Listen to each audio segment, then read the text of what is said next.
vamos a darle la palabra al diputado Eduardo Valdés, que es autor junto a otros diputados del proyecto de resolución 6905 de 2002 de pedido de juicio político contra Horacio Rosati, Carlos Rosenkrantz, Juan Carlos Maqueda y Ricardo Lorenzetti. Tiene uso de la palabra, tiene 15 minutos más los 15 de la diputada Sila y tienen media hora en total.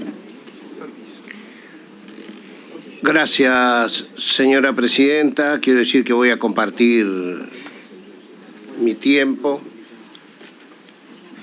con la diputada Mara Brauer. Y en primer lugar, quiero decir que no conozco al doctor Ricardo Lorenzetti, no me ha llamado nunca, ni lo voy a llamar yo, y por eso me reitero. No hay para mí doctrina Irurzun, juez Bonadío y muchas de las cosas que se han hablado acá sin la participación de Ricardo Lorenzetti.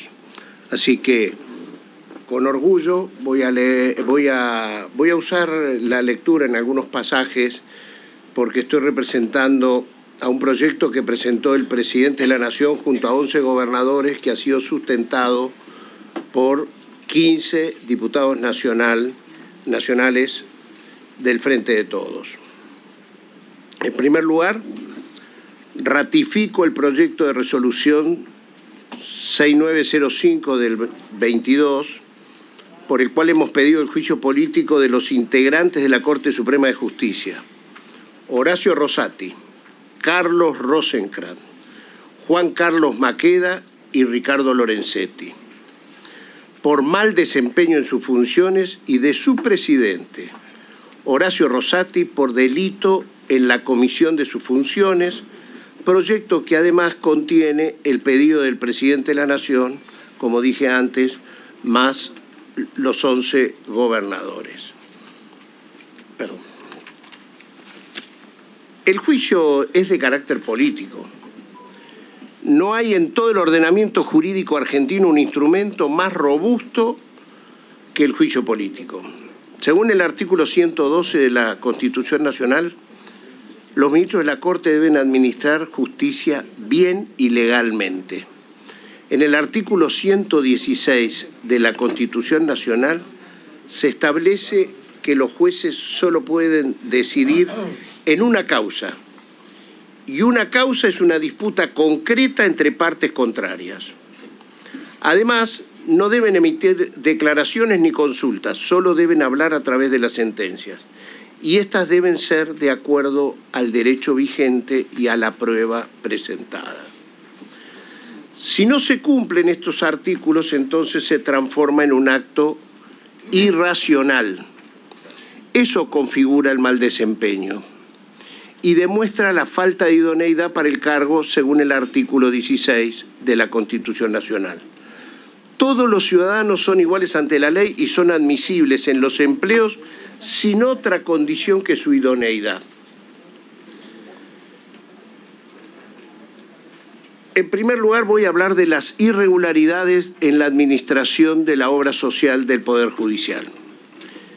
Quiero comenzar con este punto subrayando que las denuncias por las irregularidades en la administración y gestión de la obra social del Poder Judicial es contra todos los integrantes de la Corte Suprema de Justicia: Horacio Rosati, Carlos Rosenkrantz, Juan Carlos Maqueda y Ricardo Lorenzetti.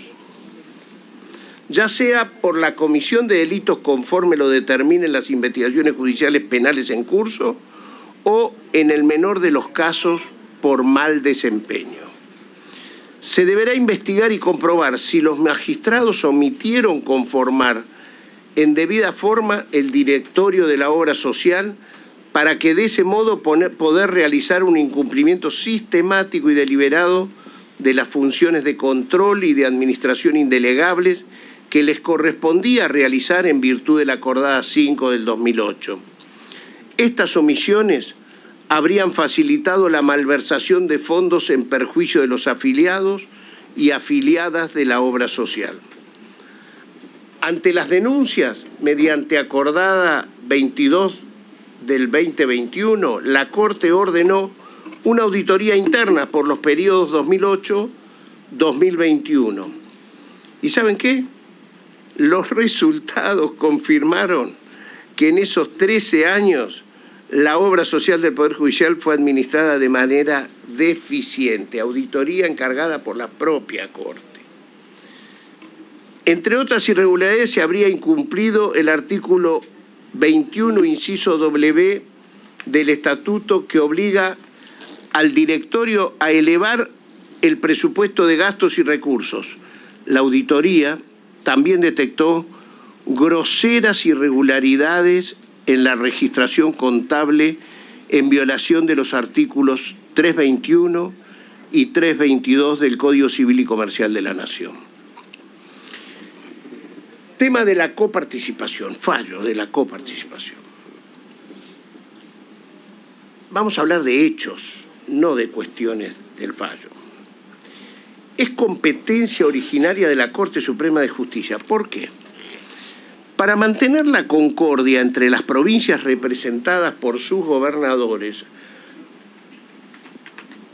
a los que la Constitución Nacional les otorga el carácter de agentes naturales del gobierno federal según el artículo 128 de la Constitución Nacional. Este artículo fue inspirado por Juan Bautista Alberdi, quien creía profundamente en el federalismo de la cooperación y no en el federalismo de la confrontación, donde una provincia se impone sobre otra. Sabio Alberdi. En 1852 existían 14 provincias de poderes muy desiguales. Entonces se le ocurre al genial jurista que sea la Corte Suprema de Justicia la que dirima las diferencias entre las provincias.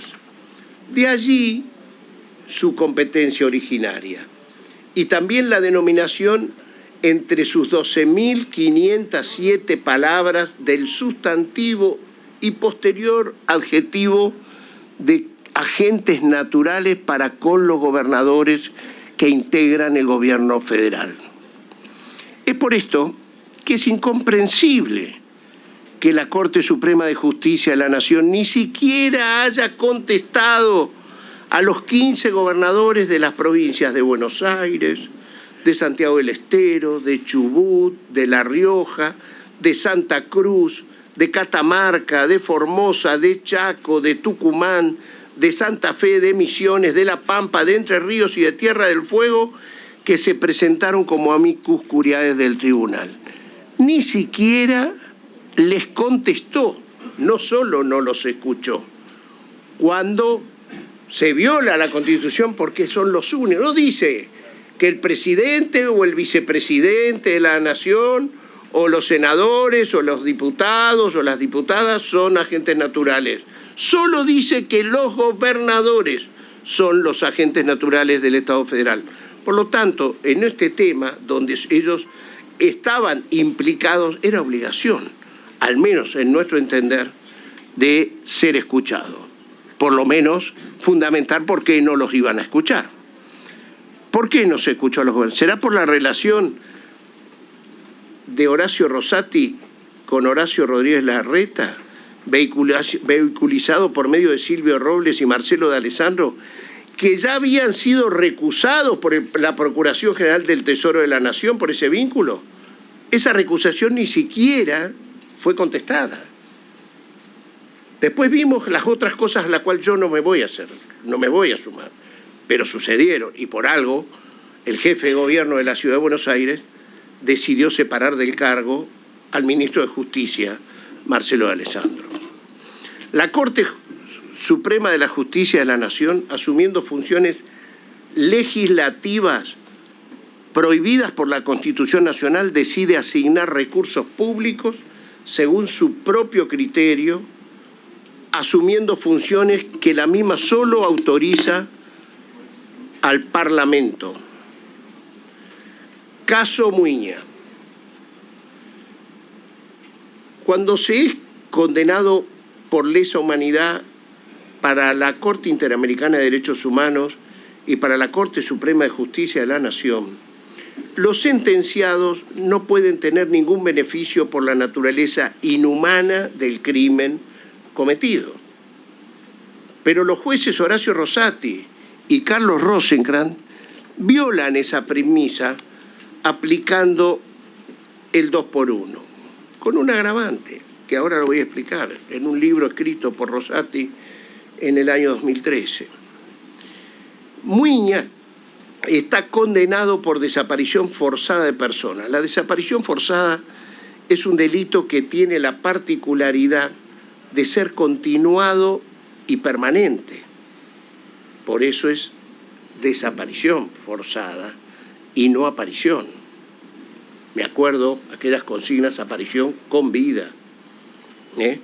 Por lo tanto, es falso que el dilema moral que se planteó en ese momento Horacio Rosati, ¿cuál es el dilema moral? Si la Argentina en el año 2003, mediante este Congreso, confirmó la jerarquía constitucional de la Convención contra los Crímenes de Lesa Humanidad, entre las obligaciones del Estado argentino, y se encuentra la de implementar todas las medidas necesarias para impedir estos beneficios.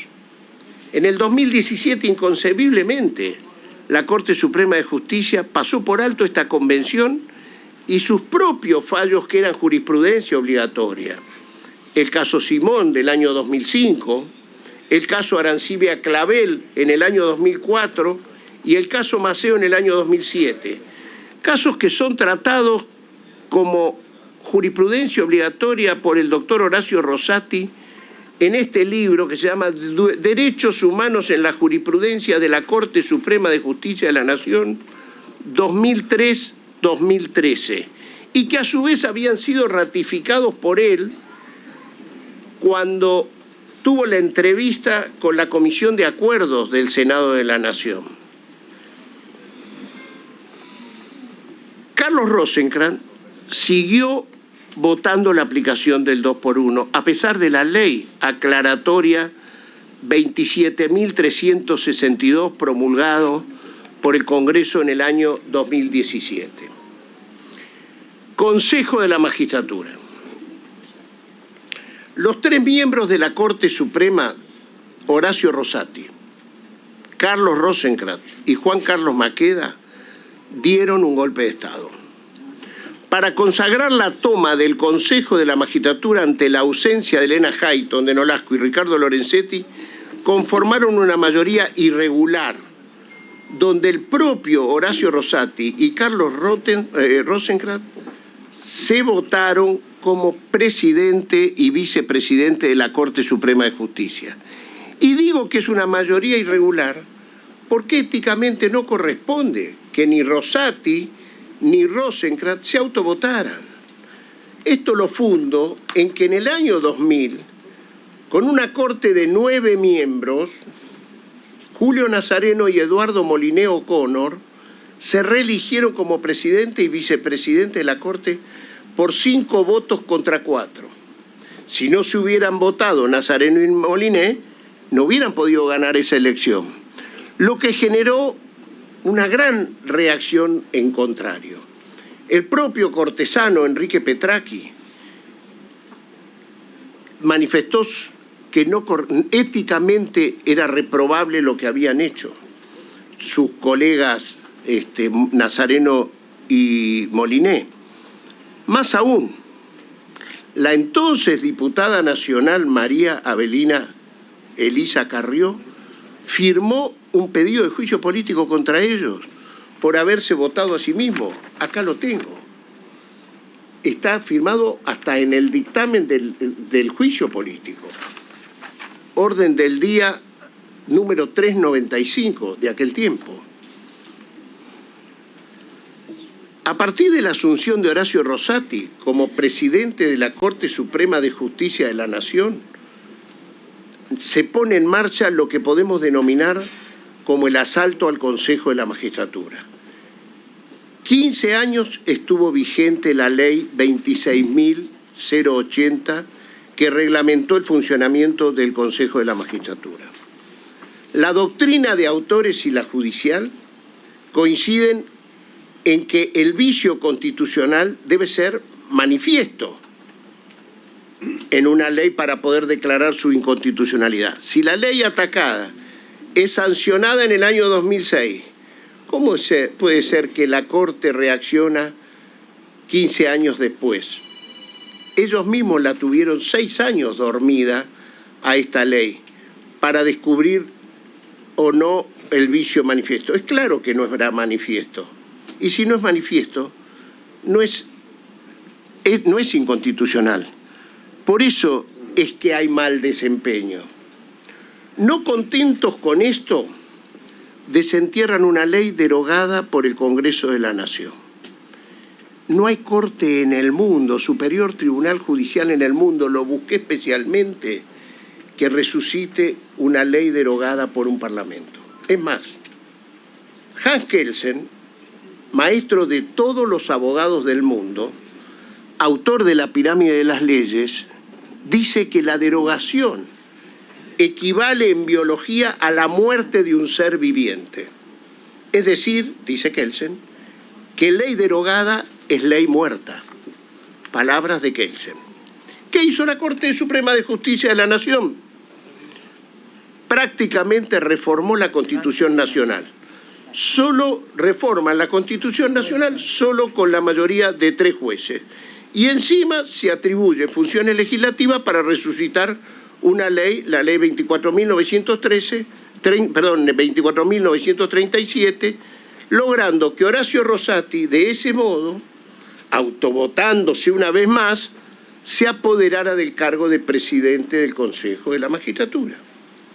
Las razones que justifican el juicio político y la condena eventual del doctor Horacio Rosati en particular están claras en el marco de su intervención en los casos de Luis Alfredo Juez, expediente 23440 del 2022, y la del Colegio de Abogados de la Ciudad de Buenos Aires, de expediente 29.053 del 2006. Y estos no son solo argumentos políticos, sino que también son claramente jurídicos.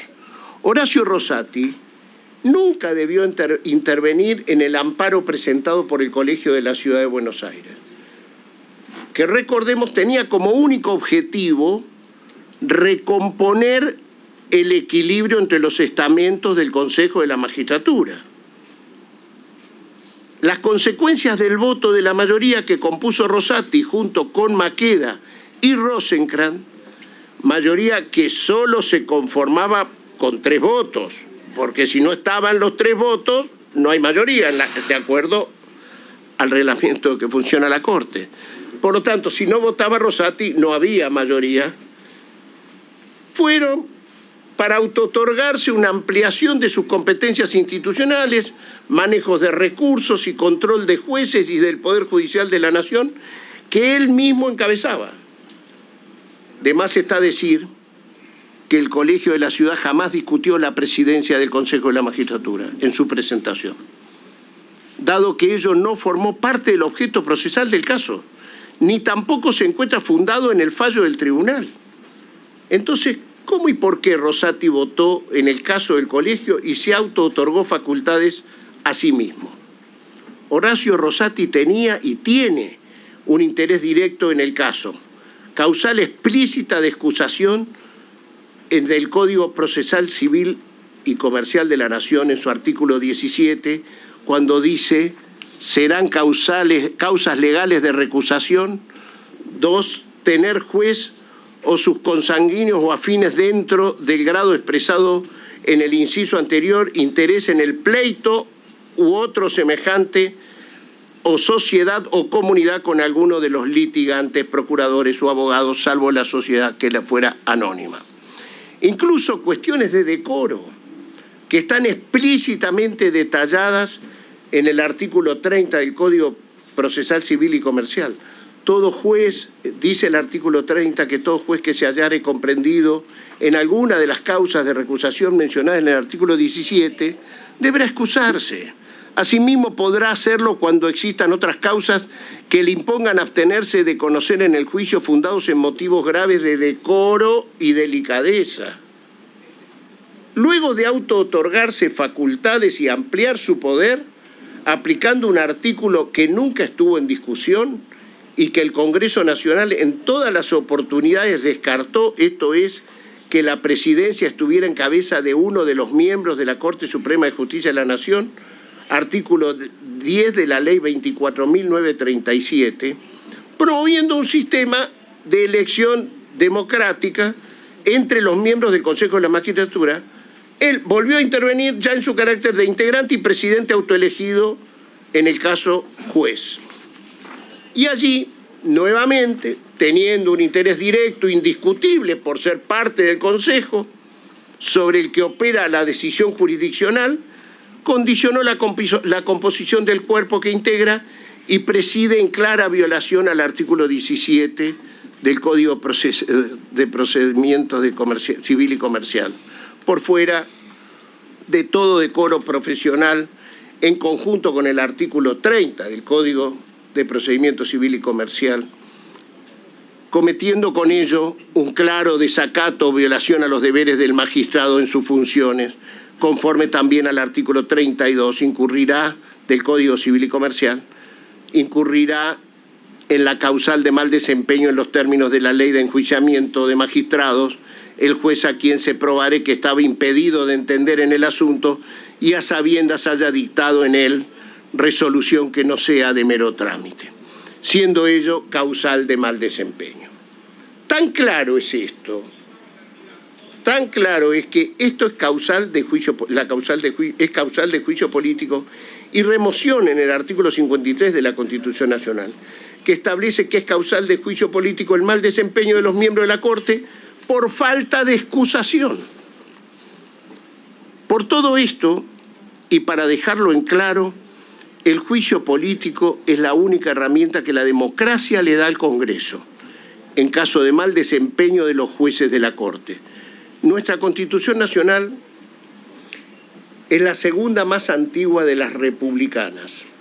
Desde el año 1853 está el Instituto del Juicio Político, basado en el mal desempeño o en la comisión de delitos. Me pregunto, ¿qué es el mal desempeño? Es un obrar consciente e inequívoco contra la Constitución Nacional, es decir, que es un obrar que descarta la negligencia o el mero error. Estos actos de mal desempeño fueron realizados contra el federalismo, contra los derechos humanos, contra la política tributaria y contra las competencias del propio Congreso de la Nación. Ese mal desempeño es un obrar inidóneo, ya que la idoneidad es el mega requisito para la función pública. Si hay una composición homogénea de sentencias, frutos de un obrar concienzudos contra la Constitución Nacional, estamos en presencia de mal desempeño. En definitiva,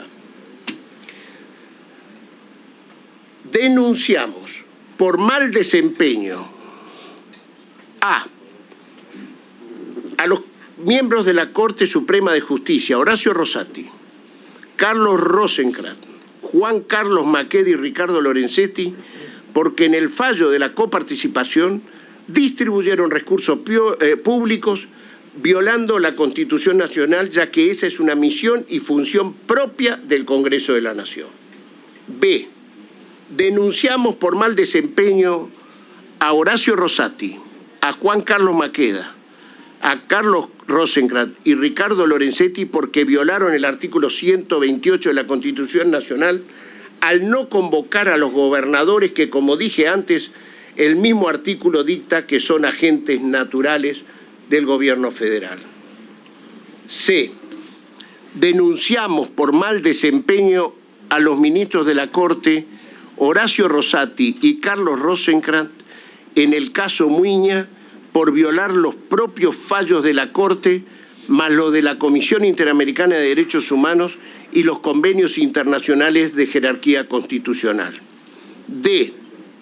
Denunciamos por mal desempeño a los ministros de la Corte, Horacio Rosati, Juan Carlos Maqueda y Carlos Rosenkrantz por resucitar una ley derogada cuyo único objeto era que Horacio Rosati se hiciera presidente del Consejo de la Magistratura. E. Denunciamos por mal desempeño a los cortesanos Horacio Rosati, Juan Carlos Maqueda y Carlos Rosenkrantz cuando declaran inconstitucional una norma sancionada 15 años antes, de los cuales 6 durmió en la Corte Suprema de Justicia de la Nación. Y encima le dan 120 días al Parlamento, un 16 de diciembre cuando no estamos ya en sesiones ordinarias.